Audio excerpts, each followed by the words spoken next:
All right, hi everyone. So today we're going to be talking about the Industrial Revolution in America. In particular, we're going to be talking about the origins of the Industrial Revolution in America. Now, the Industrial Revolution is just kind of this process that occurs in the second half of the 1800s when we make a shift from being a primarily rural agricultural country, meaning most people live on farms, most people grow crops for a living, and in fact, the vast majority of people are what's known as subsistence farmers, meaning they're growing just basically enough to feed themselves and to sell a little bit extra so that they can purchase the goods they need to grow food for themselves for the next year. People are kind of living year to year like this.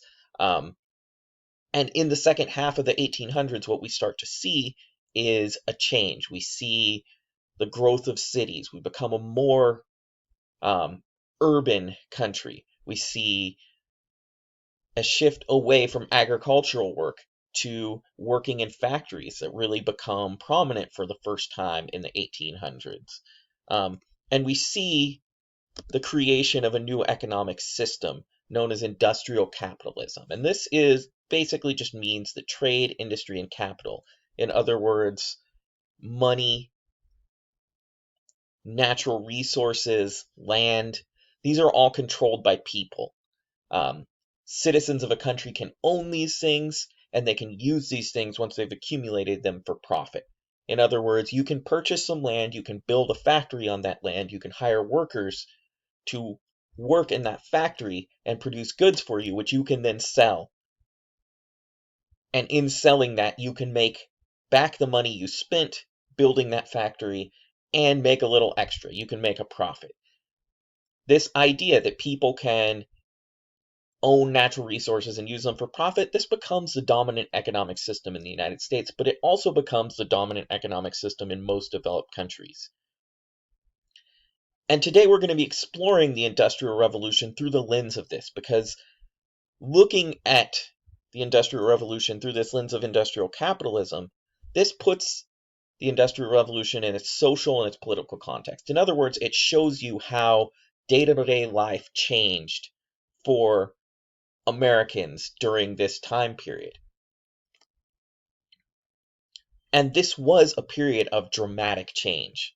I mentioned this was the process of shifting from an agricultural nation to an industrial nation. So we see a pretty massive population growth that occurs during this time. From 1860 to 1920, the American population grows from 31 million to 106 million. So this is like pretty much almost quadrupling the population of the country in 60 years. Now, a big part of this is immigration. People are coming to the United States, and part of the reason they're coming to the United States is it's seen as a land of opportunity, right? That as we industrialize, there's more and more jobs available. We see the federal government playing an active role in economic growth by offering grants of land to people that are interested in settling westward and improving the land and building new communities westward. We see so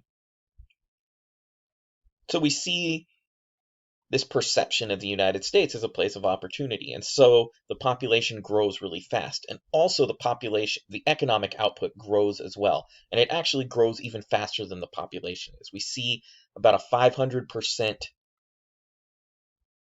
increase in economic output during this time. This is massive. And this changes lives for ordinary Americans pretty drastically, but it also changes our status in the world. This is kind of the period in which we start to see America become the dominant economic power in this country. We were fourth in economic production, industrial production in 1860, um, behind Britain, France, and Germany, I believe. By 1900, we are the largest industrial producer, but not only are we the largest industrial producer, but we are producing more industrial goods than the three previously largest industrial producers combined. We're making 35% of all the industrial goods consumed in the world. And none of this is possible if we don't see, and this is really important, that an industrial revolution cannot happen unless we had a revolution in agriculture during the first half of the 1800s. So there's all these technological advances that are happening in the 1800s that make agricultural production more efficient.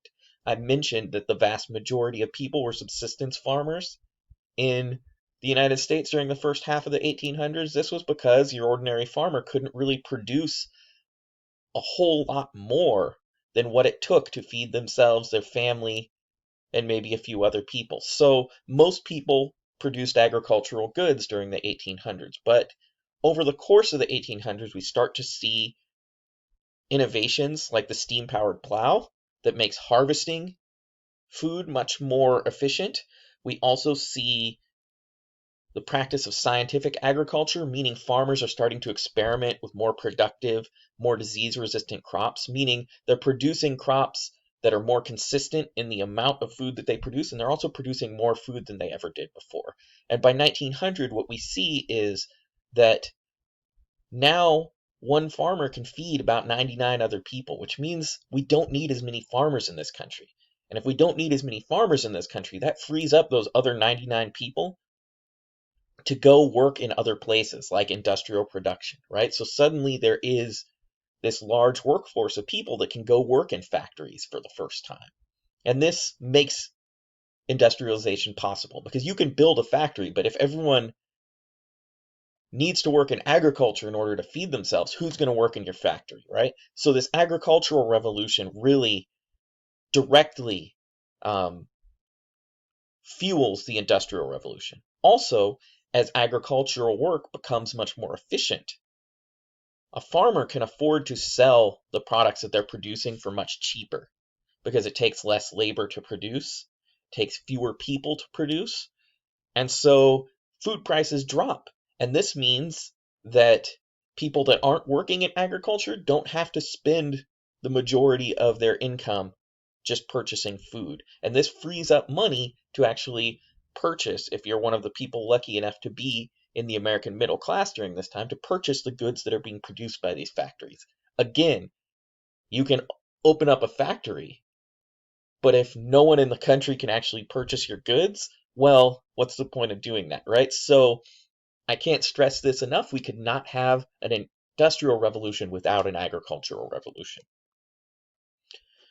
One of the other things that makes this possible is the creation of the Transcontinental Railroad. This is finally finished up in 1865. Transcontinental Railroad just means a railroad that stretches across the entire continent of North America. And so we see in 1865, there's about 35,000 miles of track in the United States. By 1900, there's 193,000.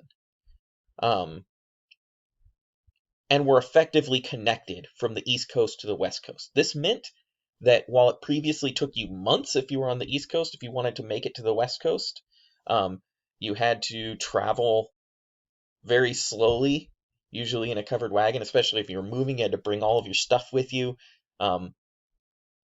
This would take months, and it was a very dangerous journey, so not many people were willing to make it. Now it took about 6 days. You could hop on a train and go from New York to California in 6 days. And this means that not only can people travel west much faster, but also businesses can send their goods west much faster. And if you are a person that is operating a business, a factory, and you've got a product you want to sell, before it was just impossible to expand really beyond your small community that you lived in. Now, with the Transcontinental Railroad, it's actually possible to expand your business to serve the entire nation, right? You can expand on a national scale for the first time because your goods can actually be transported.